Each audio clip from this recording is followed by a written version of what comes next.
Harvest Prep. Lions down 24-0 at the half. Maybe a little cowbell will get them going. Got the Harvest Prep defense going. Here comes Isaiah Mullins with a 7-yard sack. He's a big-time talent. He's committed to Wisconsin. But the Lions defense holds strong in the second half. Warriors lose control of the ball. Connor Moriarty falls on it. Bexley takes over. Then later in the third, another stop by the defense. Warriors driving, going for the end zone, but Austin Masters there to make a diving pick for Bexley. But Harvest Prep was too much. They win 30-0. I just want to start out by saying, when I got there, I could tell that the atmosphere that these guys was like, it was something that they had to prove. When they got off the bus, they was all focused. I didn't see nobody smiling. I didn't see any of that stuff. That's so, right. That's right. It's like, and I looked at, I think Bexley has beaten them the last 3 outings or 4 outings. I think it's 4. 4, okay. And they came out and they made a statement Friday night as they beat Bexley 30-0. Let me just jump right in here. I pulled some tweets off the Bexley's Twitter account. Okay. And the first one says, Bexley football. It says, beat Harvest Prep. The second tweet I found was, it says, don't forget to buy your food tickets for this Friday's tailgate. And then it says, beat Harvest Prep. Okay. And then I looked at another tweet. It says, Bexley football, beat Harvest Prep. Now I found another tweet that says, Bexley Lions football, we have some new helmets, a new swag, but it has beat Harvest Prep. Okay. That never happened Friday night. It don't even like Bexley even showed up Friday night. Well, I mean, you mean to tell me, 30-0? I mean, are you? But your Twitter page really, but Bexley had some, they had some. It was a lot of transitions in that school this year. John Smith, he resigned after 10 years for coaching. He had this quarterback Simon Crouch and running back Michael Fiegel. They were some monsters last year. They graduated. So in the new coach Nathan Castoria in his first season. 31-year-old coach from a crazy town called Napoleon in northeastern Ohio. Yeah, his coaching pedigree is he has a deep coaching pedigree. He coached at Grove City. It says he coached at DeSales. He coached at Gahanna, and recently 3 seasons with Olentangy Orange as an offensive line coach. Last season, Bexley was 11-1. They was 7-0 in the Mid-State League Ohio division, and they made the playoffs last year. And they only had 1 starter on offense and 3 starters on defense coming back. There are 12 seniors on the roster, and here's a fact that you need to know. The Bexley Lions have made the playoffs 4 straight seasons. But I don't think it's going to happen this year. And look what the coach said in the pregame. He said he came in his first year to walk in a tsunami. That's what he said. He said the Lions' non-conference schedule is at least a dangerous storm with, first of all, Harvest Prep, then Buckeye Valley, then Hamilton Township, and then the MSL Conference League starts with rival Columbus Academy. So his first 4 games is going to be like, it's going to be like, you better come to play. That's all I can tell you. That's what it sounds like. But Harvest Prep actually set the tone. I kind of like it because when you come out and set the tone like that in a non-conference game, that just opens the door for the rest of the season. We got to take 1 game at a time, but I like the victory. Oh yes, 1 game at a time, and like you said, they set the tone. I like that. And Coach Smith has set every one of his players up to succeed. And I tell you, he did a fine job this past Friday night. Good. Hey, once again, Harvest Prep 30, Bexley 0. Harvest Prep was focused. They eliminated some of the mistakes. They stuck to the game plan. I like their attitude before the game. They got another shot at Bexley, and they kind of broke that monkey from the 4-game losing streak from Bexley. And the one thing I like to do is you celebrate the win, next day you forget about that and you focus on the next game. That's right. And don't just celebrate. Don't celebrate. We like today is Sunday. We still celebrating Bexley. No, our focus need to be on Franklin Heights, which will be coming to Jack Johnson Field Friday night. Some of the game highlights: Dan Bangura, he rushed for 170 yards on 18 carries with a pair of touchdowns. He caught 2 for 106, and he scored and threw a touchdown pass as Harvest Prep blank host Bexley in a game of 2016 playoff qualifiers. And some of the game summaries: in the first quarter, Dan Bangura scored on his 7-yard run, and then he also threw a pass to Isaiah Mullen for the 2-point conversion, which brought it to 8-0.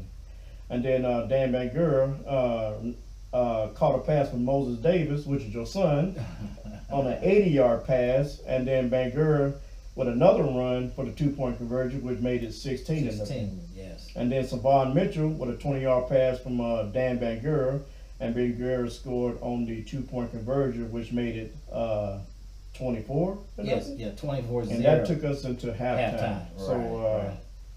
the next score was, I think it was Dan, right? Yes, it was Dan had a 5-yard run for 6 points, made it 30-0, and that the extra point attempt failed. Oh, okay. That was right in the fourth quarter. Yeah, in the fourth quarter. And Yes, that kind of wrapped it up as Harvest Prep defeated Bexley 30-0. Your stats here, total yards. Harvest Prep racked up 433 total yards, while Bexley only had 210 total yards. And then in the rushing category, Harvest Prep carried the peel 37 times for 245 yards, while only Bexley carried it 32 times for, is that 89 yards? 89 yards. That's weak, right. man. That's real weak.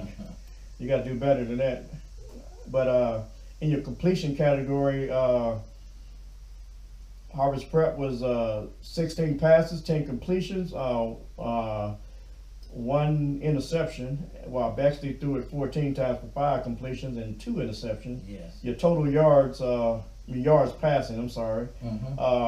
Harvest Prep 188, and Bexley total yards passing 121. Harvest Prep coughed it up twice, while Bexley only coughed it up once. What's some of your passing? Harvest Prep passing? Yes, it looks like Dan Bangura had three completions on 4 attempts for a 75 percentage for 26 yards, 1 touchdown. Moses Davis had 7 completions on 13 attempts, 53.85 percentage for a total of 162 passing yards and 1 touchdown. I think that was pretty good for Moses, man. Yeah. You know, I think that's pretty good. 162 yards passing.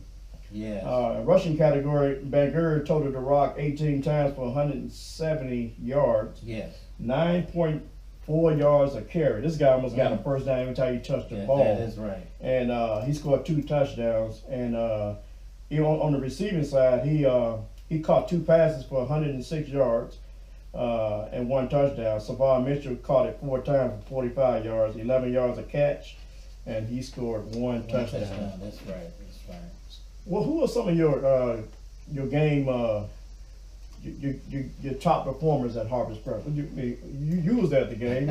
Who were some of your top performers? Well, I tell you, we had the monster in the middle there with Isaiah Mullins. I'm telling you, he's committed to Wisconsin. He's a beast there in the middle. Oh yeah. For Harvest Prep, had Savon also catching that rock.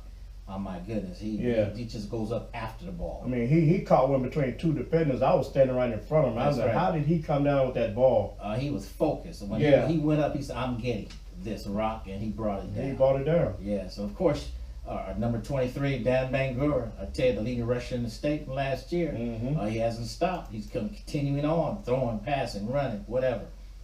And go ahead. Janai, Janai French, he was a beast inside. He had I don't know the exact stats, but I was at the game. He was actually really clogging up the middle. Him and I gave props to Moses Davis. He had 7 attempts, 13 attempts, 70 completions. Like I said, for 162 yards and 1 touchdown. Savon had 4 receptions for 45 yards and 1 touchdown. Daquan Owens Johnson had a key interception And he could have ran it all the way back, but I guess he didn't. He got clogged up a little bit. He had some solo tackles in that game. Yes, he was a monster. Yes, he was. And Nick had a good game too. So those are I had 7 top game warriors. Yeah, and these guys really play, and I like to see them play again like that next week. Yes, they played as a team. I tell you, you win as a team. You win as a team on offense and defense. They did a great job. That's good.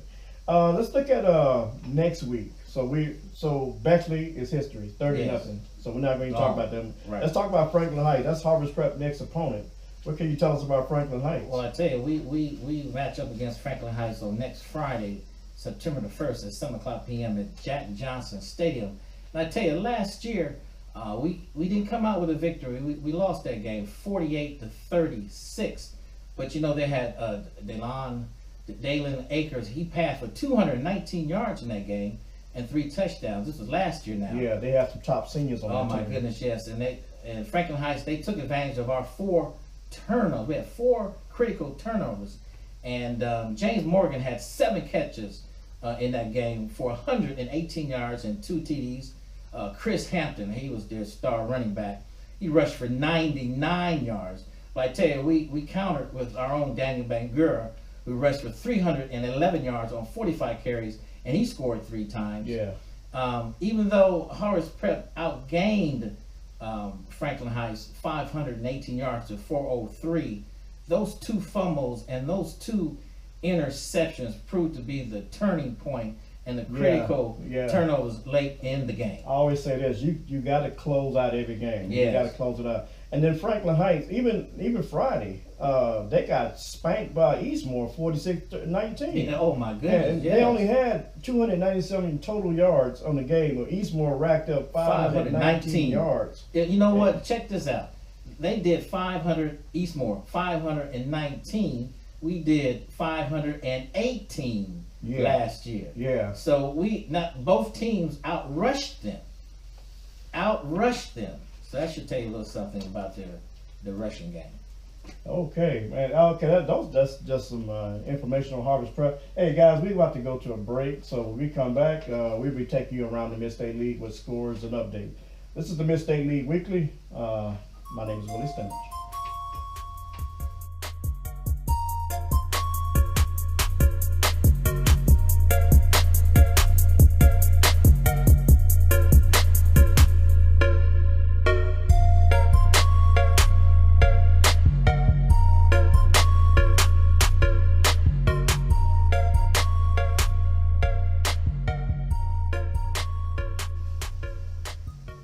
Okay, guys, thank you guys for jumping back on board.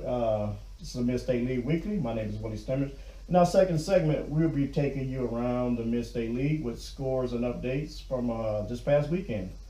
Harvest Prep girls had a volleyball match with Whetstone. They actually lost it 3-0. First set 25-16. The second set was 25-18. Third set was 25-22. Middlesport was at Beaver, Ohio, and they actually got smoked 22-6. For Middlesport, Chris Blossener was a 42-yard pass from Austin Gaines, and Beaver scored a 60-yard run, and Beaver scored another on a 50-yard interception run, and then Beaver scored, Tomlin scored on a 4-yard run. And that was the difference, 22-6. Beaver over Middlesport. Well, I think Burn Union played, right? Right, Burn Union played. Looks like they won over Huntington, 28-13. Looks like Burn Union had Jacob Ricker, 60-yard run. And Robbie Bledsoe had a kick, extra point. Huntington. Looks like Elijah McCloskey had a 90-yard run. Wow. 90 yards, almost took it goal to go. X point was good.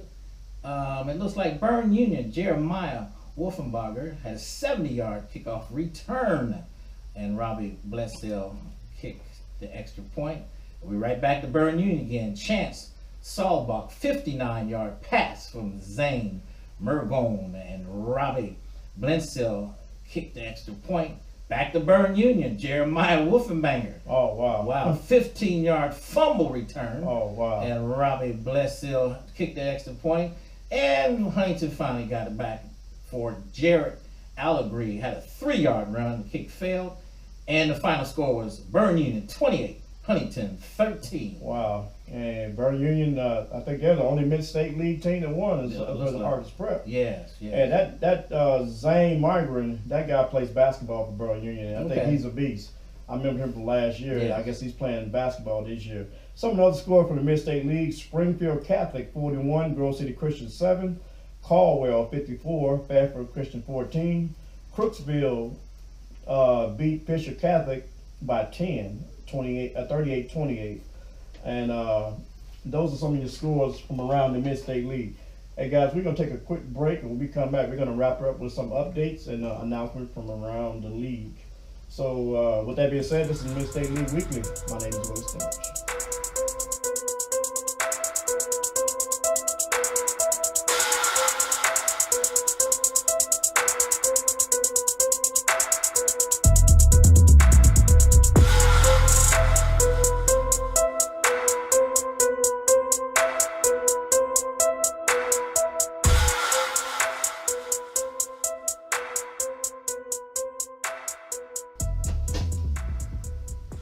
Okay, guys, we're about to wrap this thing up. Thank you guys for jumping back on board. My name is Willie Stemmich. Well, my host, Chip Davis, is in the house. Yeah, in the house. We're about to close this thing out. Hey, let me just give you some updates on this week's game. So I don't know if you guys might want to participate in one of these games, but here's the schedule. All right, coming up, as you know, on September 1st, Friday night, 7 o'clock p.m., Harvest Prep is hosting Franklin Heights at Jack Johnson Stadium. It's going to be a good one this coming Friday night. Also, Friday night, September 1st, we have South at Burn Union. Make sure you have your pen to write these down as well. Also on September 1st at 7 o'clock p.m., Fairfield Christian at Siemens Valley, Willowwood, Ohio. Keep in mind, all these games are Friday night games, September 1st, all at 7 o'clock p.m. Next one is Fairbanks at Milford Center, Ohio, at Fisher Catholic. Again, September 1st, Crestline at Grove City Christian. And finally, Friday night, September 1st, 7 o'clock p.m., Notre Dame at Millersport. I'm not a predictor, but I can see a good old-fashioned takedown to the woodshed beating in that game. Oh, my God. Notre Dame and Millersport? Yes, sir. Oh, my goodness, yeah. yes.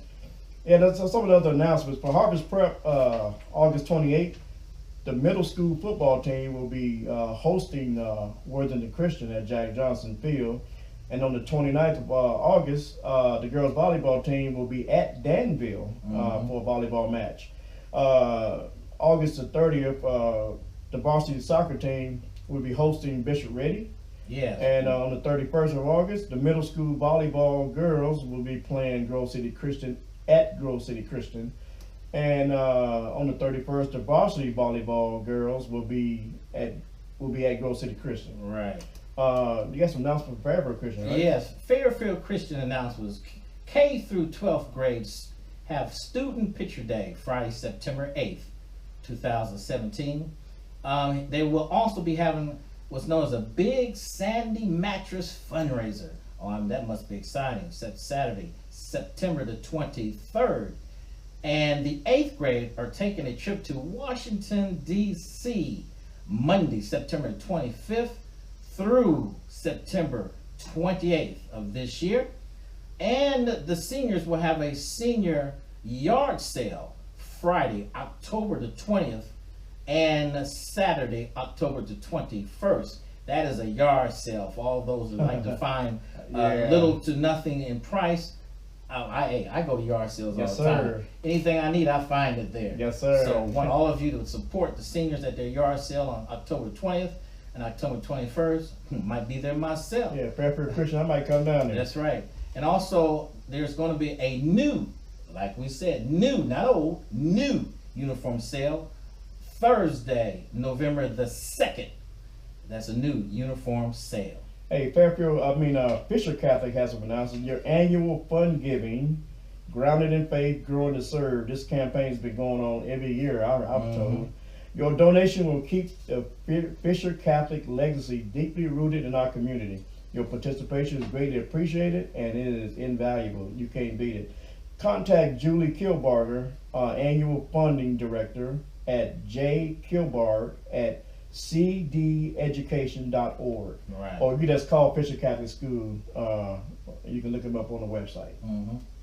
And Burn Union has some announcements. It looks like Joe Steen's, that's the picture company? I think so. The senior rings, Senior or ring, pictures or right. something like that. Are there to meet with the 10th and 12th graders on Wednesday, September the 6th.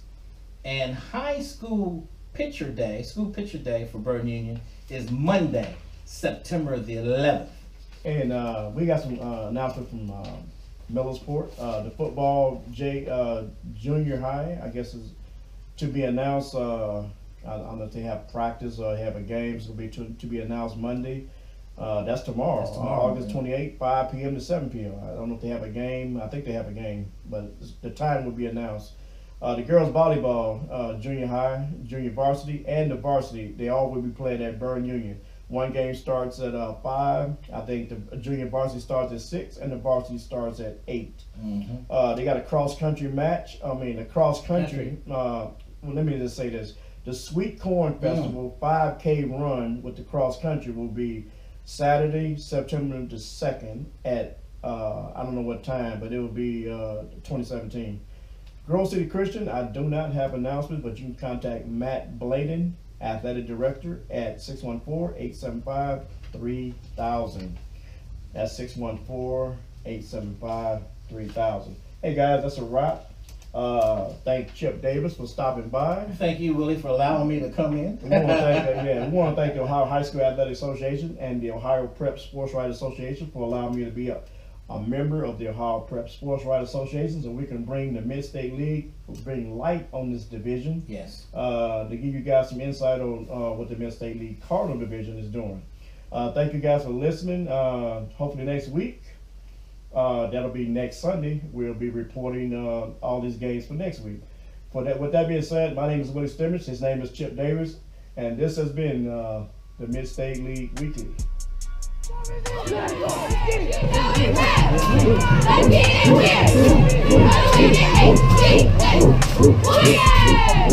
weird.